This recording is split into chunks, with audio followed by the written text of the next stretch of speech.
চলতি মাসের প্রথম দিন পরিবহন মালিকদের সঙ্গে জেলা পুলিশের এক বৈঠকে এক সপ্তাহের মধ্যেই ঢাকা চট্টগ্রাম মহাসড়কের চট্টগ্রাম অংশ মেরামতের ঘোষণা দিয়েছিলেন সড়ক ও জনপথ বিভাগের প্রতিনিধি। সেই প্রতিশ্রুতির সপ্তাহ পার হয়েছে এরই মধ্যে, তবে মহাসড়কের বিভিন্ন জায়গায় খানাখন্দ রয়ে গেছে আগের মতোই। অনেক স্থানে সংস্কার হলেও বৃষ্টিতে তা ফিরে যাচ্ছে আগের অবস্থায়। আপনারা মনে করেন যে মিরের সরাত থেকে শুরু করে যে ফুল ভাঙা হবে চাক্কার সমস্যা। আমারটা কালকেও তো চাক্কা পাঞ্চার হয়েছে, সামনেরটা ভিতরে পাথর ঢুকিয়েছে, চাক্কা পাঞ্চার। পরিবহন নেতারা বলছেন নিম্নমানের জোড়াতালির সংস্কারের কারণেই মহাসড়কের এই অবস্থা রয়ে যাচ্ছে।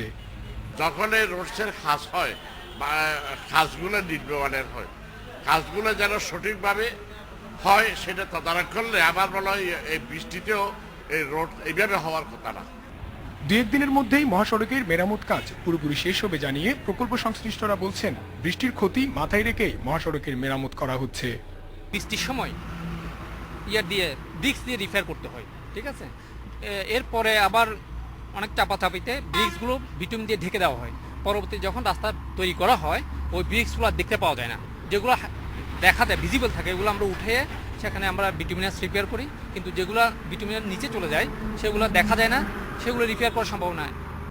চট্টগ্রাম সড়ক ও জনপথ বিভাগের দাবি ঢাকা চট্টগ্রাম মহাসড়কের সিটি গেট থেকে ধুমঘাট পর্যন্ত 66 কিলোমিটারের মধ্যে মাত্র 11 কিলোমিটার মহাসড়ক কম বেশি ক্ষতিগ্রস্ত হয়েছে। Iftekhar Faisal, Independent News, Chittagong.